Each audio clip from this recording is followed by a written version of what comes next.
Hello everyone. Welcome to lecture number 11 of G103. I hope your lab assignments are already started and this is second week going on for lab assignment.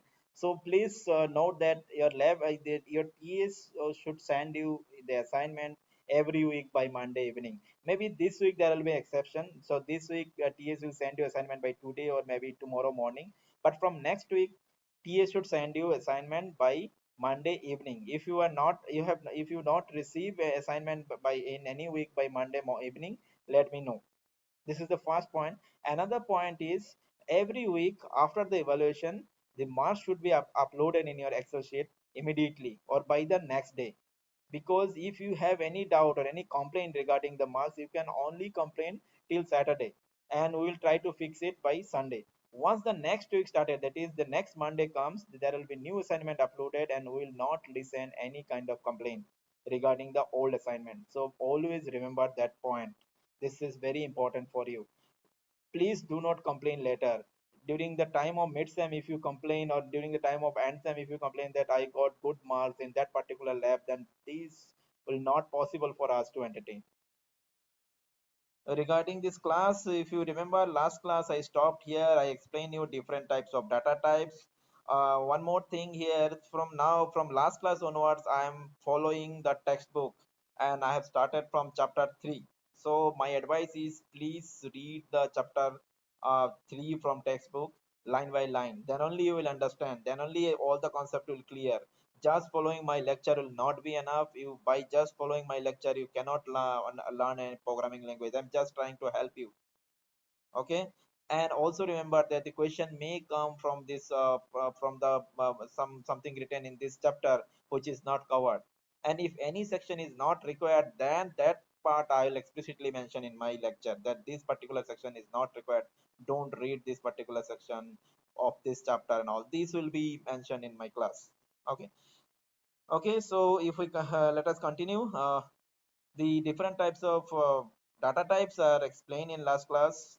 So the ranges also explained in last class. For example, character is range from minus 128 to 127. So if you remember, character is actually a character needs one byte, that is 8 bits. So normally if you just mention character, then it says sign character. Sign character means most significant bit. That means the leftmost bit is reserved for sign.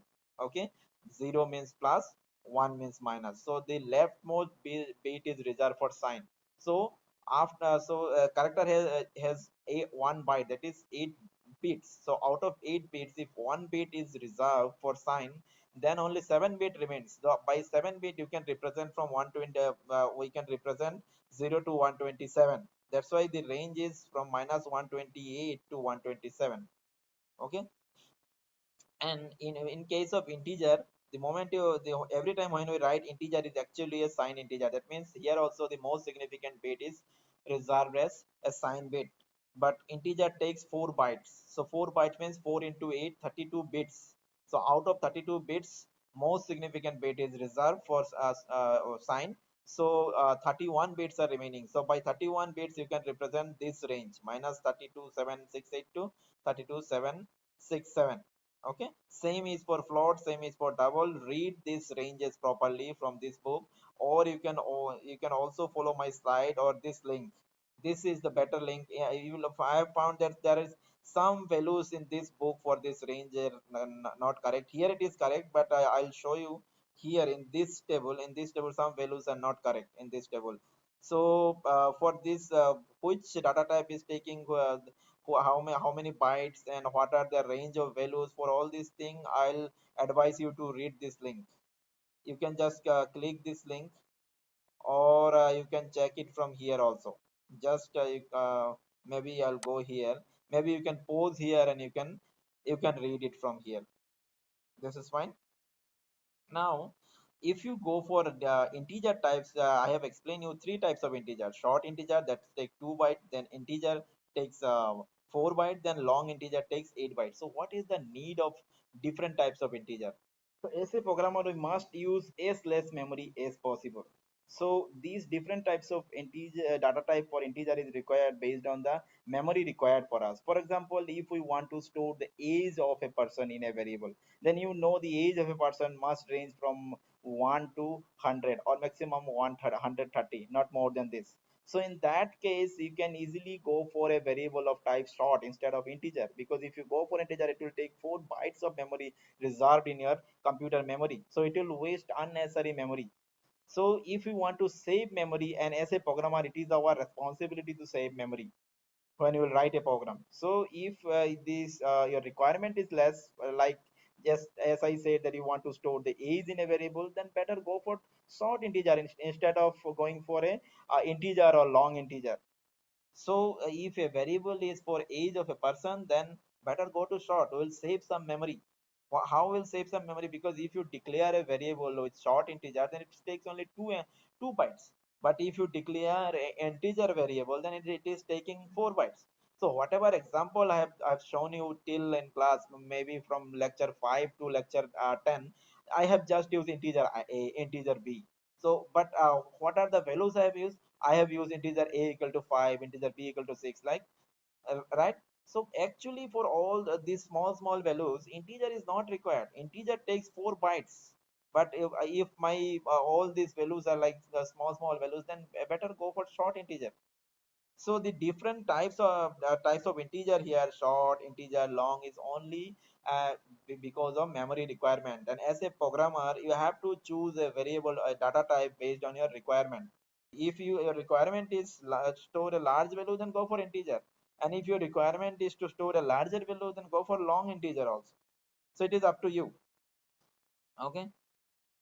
Then the same thing is for floating point also, where there are three things here signed: float, double, and long double. You have to choose according to your requirement. There is a type called void type that will be clear when we'll discuss functions after a few lectures. So void type means it means no values, and we use void data type when we write a function. So this void data type will be again discussed in class when I will discuss function. Okay. Character type, as I said, character type take 1 byte of information, right?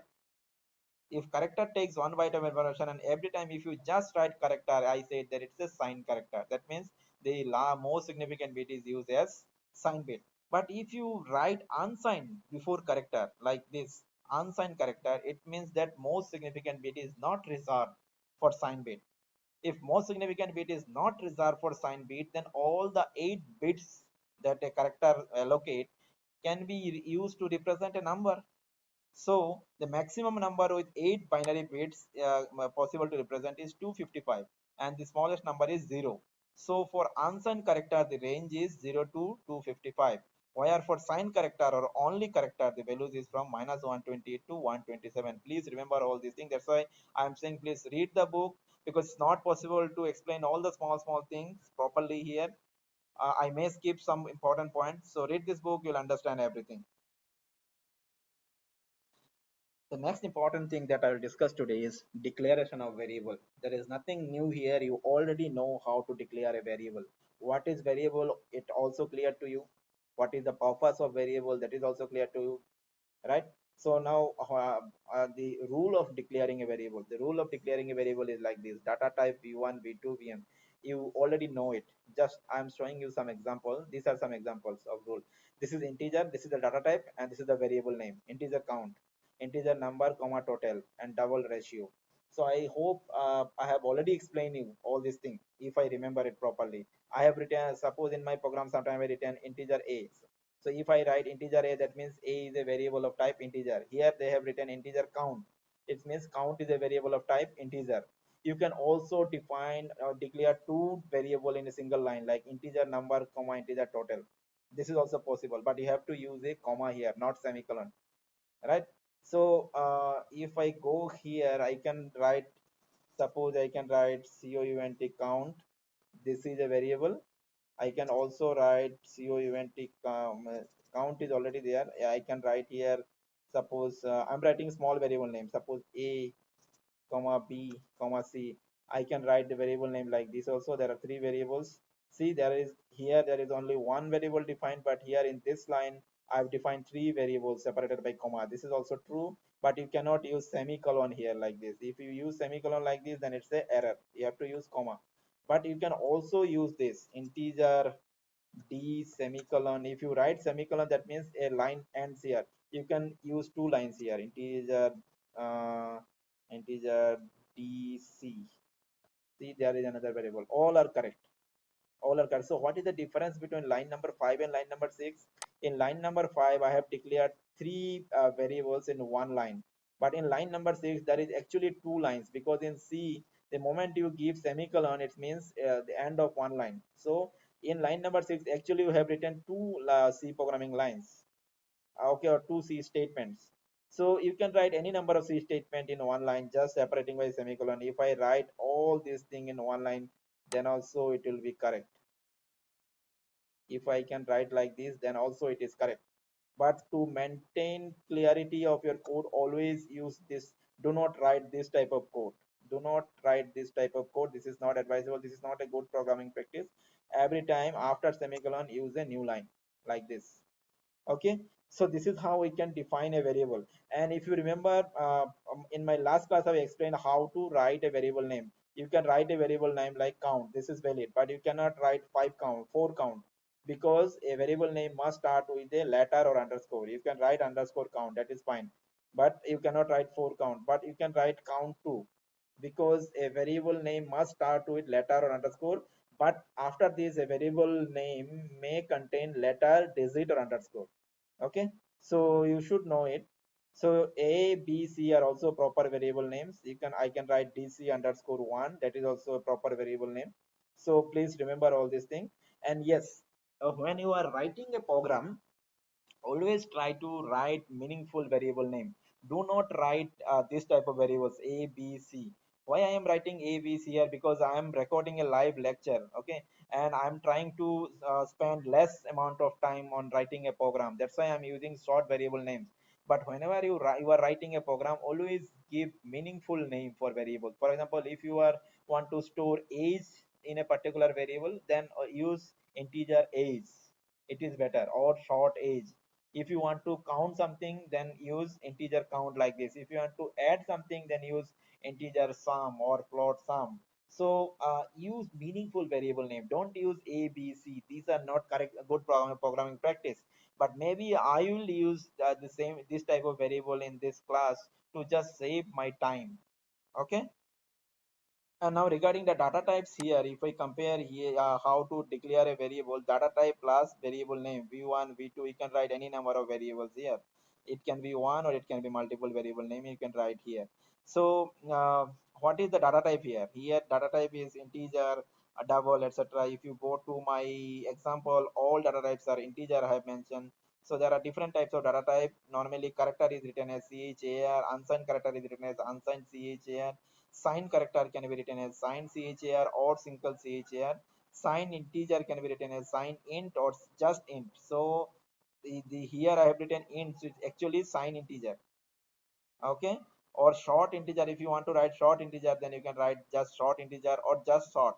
If you write only short, then it means a short, it's a signed short integer. Or you can write short integer, then it also means signed short integer. So all these thing you have to read, that please read properly table 3.9. Or maybe if you are following different version of this book, maybe a different edition of this book, maybe this table number will be different. But I will get this table and try to remember all these things, that which data type has to write in which format in C. Okay, these are very important. Now if you see this program here, this is the main function, and inside this main function, this first line is comment line. Okay, and then here they have declared two variables x and y, float two variables. They maintain some gap here, but here we are not maintaining this much gap, but it is perfectly fine. All this gap will be ignored. Okay, so x and y are floating point variable. So if you remember from the beginning of my lecture, I am explaining it, that the moment you will execute this line float x and y, it means that there will be two memory reserved in the memory, two location will be reserved in memory of computer. The first location will be for x and second location will be for y. But what is the byte reserved for x? If it depends on the data type. If the data type is float, that means that it requires 4 byte.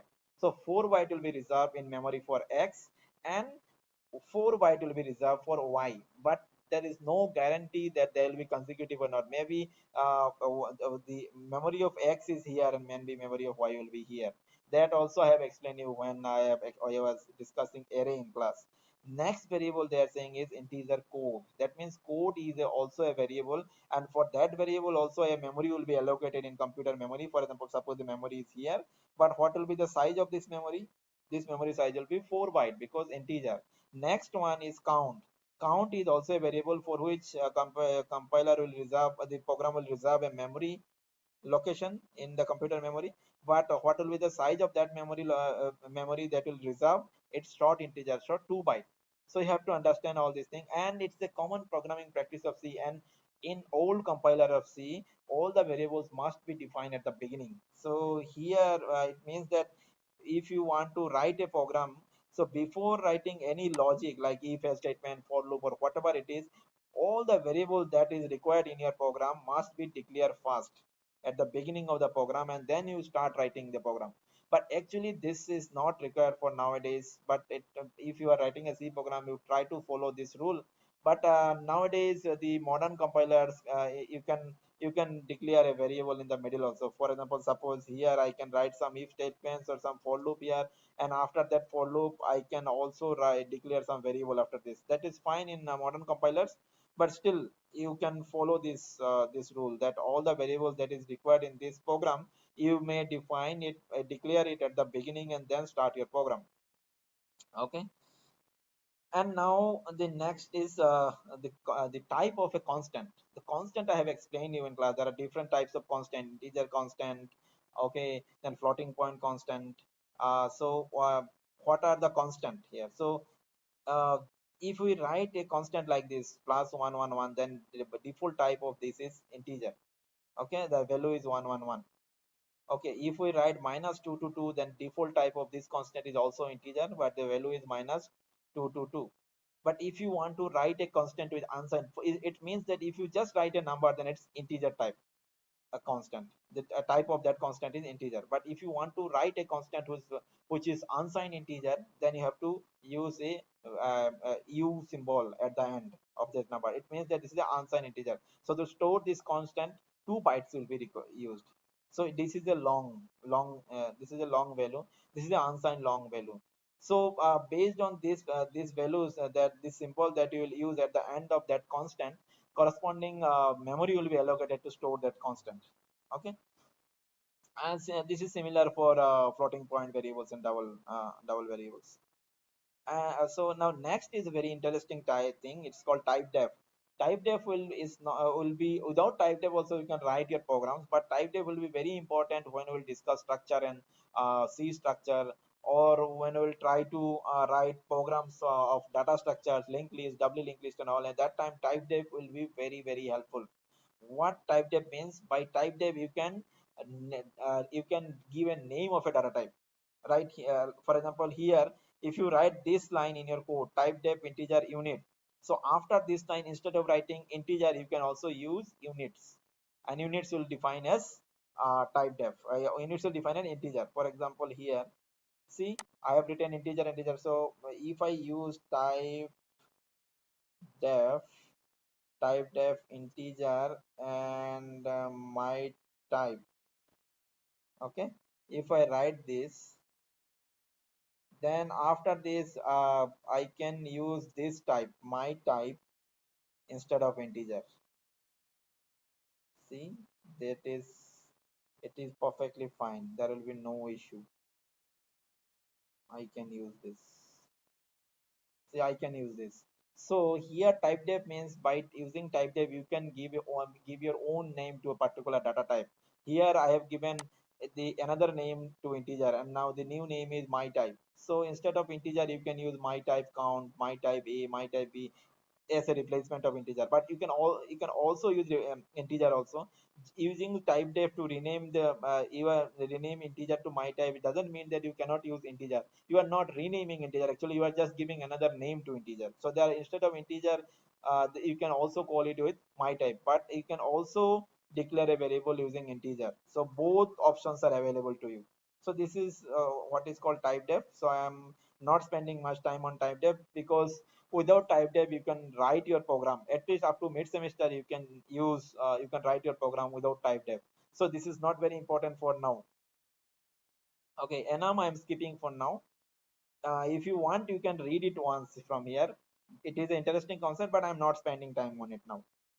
The next thing is declaration of storage class. That also I'm skipping for now. And also you can skip it. It is not required for now. Assigning values to variable, this is a very interesting topic. It's look very easy, but from my experience of last time, I means last semester, I found that many students face difficulty to understand this, how to assign a variable to uh, how to assign a value to a variable. So let me explain it here. Please try to understand it. Maybe some of you will find it very easy, but from my experience, some of you also find it very difficult. Integer a equal to integer a. If I write integer a, what does this mean? I've explained it many times that a memory will be reserved in computer memory for this variable a. And how, what will be the size of that memory? That memory will be of 4 bytes. So just remember this, the memory is already reserved, and that memory we can access by using the variable a. Okay, now if I write a equal to 100, what does that line means? After executing this line, what will happen? The 100 will be stored in the memory location reserved for a. Okay, it means that after this line, if I want to access the if I write a, print a, if I after this, if I write printf percent d a, then what value of a will be printed? Suppose initial value of a is 1. Initial value of a is 1. When I have declared a variable, initially I stored 1 in that memory. But after this, in line 5, when I execute line 5, it is a equal to 100. So the moment I execute a line 5, 100 will be stored in the memory location reserved for a. That means the previous value 1 will be overwritten with 100. So now after this, if I try to print the value of a, then 100 will be printed. I think this is clear to all of you. So this is called assignment. This operator, this equal to, is called assignment operator. Assignment operator means it assign a values to the variable located in the right side of the assignment. So this is the assignment variable, sorry, left side. So this is the assignment operator. What is in the left side? Left side is a. So we are trying to store some value in the location reserved for a. Okay, so we'll not use this type of complicated lines. We'll just say we are trying to assign something to a. Assignment means we are trying to assign something to the variable which is in the left side of this operator. So what is in the left side of the operator? A. So we are trying to assign something to a. What we are assigning? We are assigning something which is written in the right side of the operator. So in the right side of the operator it is written 100, so we are assigning 100 to a. So instead of this, suppose here if I write another variable, just try to understand it. If I write here integer b, okay, if I write here integer b, and then if I write b equal to a, and then if I want to print here b, what will be the output? Output should be 100. Let me see, it is printing 100. So there are two things here you have to understand. See, as I have explained that as I have discussed in today's lecture, that it is a good programming practice in C to declare all the variables at the beginning. But it is also possible by the modern compiler to understand your code if you have defined a variable in the middle. So what I have done here, see, I have declared a variable here as integer a, but then I have written some code here. I have written some program code, and then after this, I am declaring another variable. So this is also perfectly fine in modern compiler. You can write it, no problem. So that so the main point here is, if you write start reading the code from line number 4, I have assigned a variable for a, current value is 1, and that variable is a. Then I'm assigning 100 to that variable a. So now after line number 5, what will be the value of a? Value of a is 100. So now in line number 6, I'm assigning another variable. I'm declaring another variable v. So a memory will be reserved for b, but I'm not storing anything in b in this line, at least in line number 6. So it means the garbage value will be there. But in line number 7, I'm saying b equal to a. So it means I'm assigning a value to b. I'm assigning a value to b. So which value I'm assigning? I'm assigning a value to b. Which value? The value of a. That means after line number 7, the value of a is also stored in value of b. Okay, so what will be the value of b? Value of b must be 100 because the value of a is 100. So, but always remember this particular line is a copy line. It's not a cut paste. It's, you can consider it as a copy paste, means value of a is copied into value of b. After this line, both of value of a, both b and a have stored 100 in their memory location. So if I explain it in more detail, maybe some of you will find it very easy, but I am explaining it in detail because I found in last semester that some of you face difficulty to understand this very basic concept. So now suppose this memory is like allocated starting from line number 4. Line number 4, integer a equal to 1. So a memory will be allocated for a in computer, and initially 1 will be stored there. Now next line is saying line number 5 is saying a equal to 100. So it means that I will assign 100 to the memory location reserved for a. So the same memory location where a 1 is stored, this will be deleted and 100 will be stored here. Line number 5 done. Then line number 6, it is saying declare another variable. So another variable b will be declared in memory. No value will be stored here, so there will be some garbage values initially. Okay, line number 6 done. Then line number 7 says b equal to a. B equal to a means we want to assign something to in the location reserved for b, but which value? That value is, you have to return the right side of the assignment operator. Assignment operator in line 7 is the equal to symbol. So what is the value of a? Value of a is, you can see here in memory location, what is the current value of a? Current value of a is 100. So the value of a will be stored in the location reserved for b also. So now here I'll also store b. So this is the snapshot of the memory now. In computer memory, in place of a, 100 is stored, in place of b also 100 is stored. So with these values, if we go to line number 10 and we want to print the values of b, then definitely 100 will be printed. If I want to print both the values, percent d, and if I write here a comma b, then 100 will be printed. See, 100 is 100 is printing. So I hope this basic concept is clear. This concept may be very complicated also in future. So this is also a kind of assignment operator here. This assignment operator is called variable initialization. When we will declare a variable, at the same time we can also initialize a variable. So you can also, this line integer a equal to 1, you can break it into two lines. You can also just, this is a pure variable declaration, and then you can write a equal to 1. Instead of this, you can also write a equal to 1. These all are a very important part. I'm saying it in class, but you have to remember all these things. There are different ways to declare a variable, different way to assign a variable. All these things you have to remember. Now here, instead of this b equal to a, if I write b equal to a plus 30, now if I run this code, what will be the output? You can pause my video here and try to get the output. Okay, now printf is again printing the value of a and b. So what will be the value of a? What will be the value of b? Value of a will be 100. What will be the value of b? So value of b is here. Maybe some of you will say easily, sir, it's very easy, value of b will be 130 because b equal to a plus 30. So but now the basic thing is, you have to remember is there is a assignment operator here. Assignment operator means we want to assign some value to variable b, which is in the left side of the operator, of the assignment operator. But which value? The value of this. This is an expression now. Previously it was just a variable, but now it's a plus 30. So this is called an expression in C. And maybe in next class I will explain the concept of expression in more detail.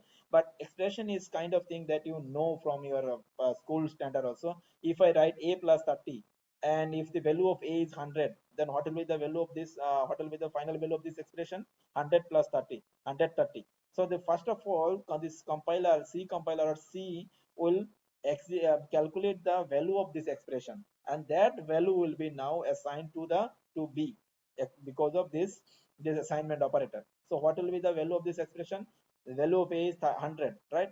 And plus 30 is a constant. So 100 plus 30 is 130. So 130 will be assigned to V. So here, if we want to print the value of A and B, then 100 and 130 will be printed. Let me run this code for it. See, 100 and 130 is printed. So now there are other small things. If I change it like this, B comma A, then what will happen? Then how it will print? It will print 130 and then 100,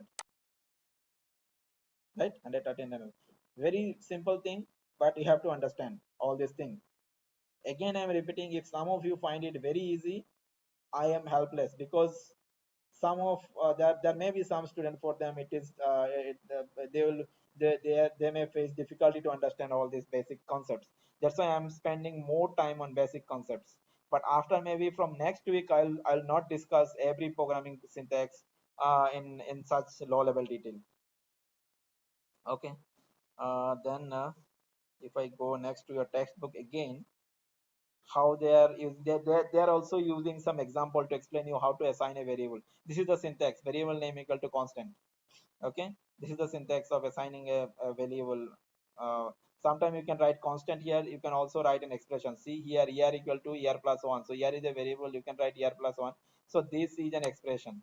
So this expression will be first executed, and that the value of that expression will be assigned to the er. Okay. And then uh, then in this book, there is a syntax of scanf is here.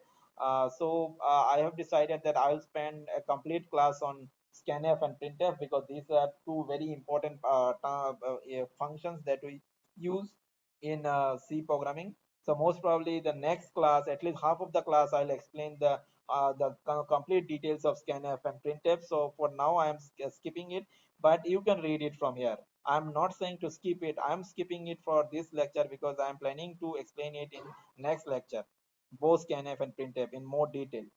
Okay. Then defining symbolic constant. Symbolic constant is also a very interesting thing. So first of all, I'll just explain it in terms of some example. So if you write here in your program, define strength 100, and then instead of writing 100 every time, you can use strength. Or if you can use if you can use a very you can write this line: define pass mark 50. Let me copy this line and use it in my code. And you have, suppose I am using it here, you have to use it before main. Okay, it has okay. So now, if you define this, then after here, if I write pass mark, if I write pass mark, then what will be the value of B after this? So A, value of A you know is 100, but pass mark is 50, because you have already defined pass mark as 50. So if I print, then value of B will be printed as 150 and 100. So when we use symbolic constant, when we use symbolic constant, suppose you have written a program, and maybe this is not just a 10-line code, this is a very big code, maybe 1,000 line of code, and pass mark may be required in many expression like this. You need to use pass mark in many variables, many expressions and all. But after writing your program, suppose your boss says that no, pass mark is not 50, change it to 40. So if you have not maintained this type of yeah, symbolic this type of symbolic name, then what you have to do is you have to change every 50 to 40. But here in this case, you just need to change it. For example, suppose if I use it for two places, suppose if I write here a equal to pass mark, right? So now if I say no, pass mark is not 50, pass mark is 40. So instead of this line, you could have written 50 here and 50 here. So you have to change both 50 here, you have need to change as 40, and also you need to change this 50 as 40. But here, since you have written some symbol here, you just change this 50 to 40. Then here also it will change, and here also it will change. So this is very beneficial. symbolic constant is very beneficial, and symbolic constant is written like this: define, and then you have to write is a capital. This symbol you have to write in capital, and then you have to write the value. That is the constant here. So this is the syntax: hash define, symbolic name, value of the constant. So hash define, this is a symbolic name and the value. Sometimes we suppose has defined this is a pi and this is the value. We write it in this format. So please remember it. This is very interesting, and try to use it in your program.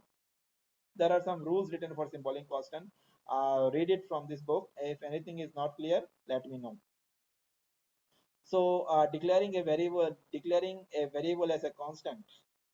So to explain constant, let me modify this code so that you will understand what is constant. So if I write this code here instead of this, PRI, if I write a code constant integer a equal to 50, if I write it like this, then if I write another variable here b, integer b equal to 20, no problem.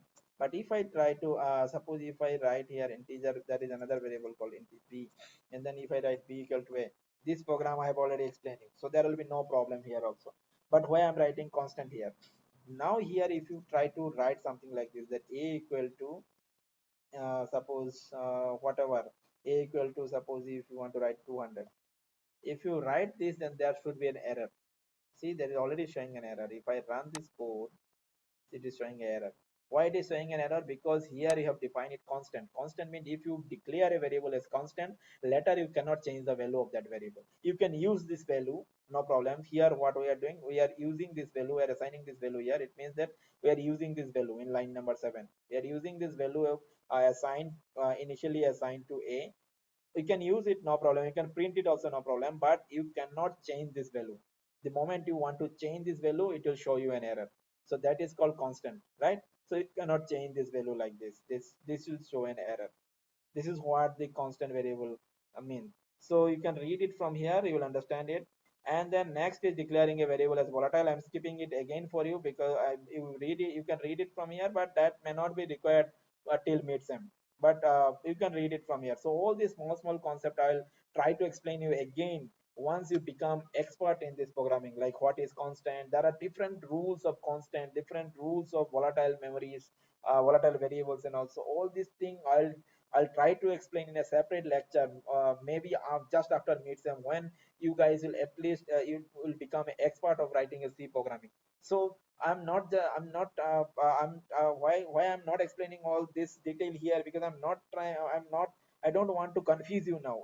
I'm just trying to explain you the most basic part of a basic syntax of C, so that you can start writing a program. Once you will become expert of writing a program, then only I'll explain these small things to you. Okay, so this lecture I'm stopping here because I already completed this chapter. This is chapter number 3. So as I've explained in my last class, please start solving these problems after each chapter. After each chapter there are multiple choice question, there are programming assignment. Try to solve this question by yourself. These in my any exam, I may ask question from this exercise of every chapters. Okay, and so I'm stopping here. So next class will start from chapter 4, operators and expressions.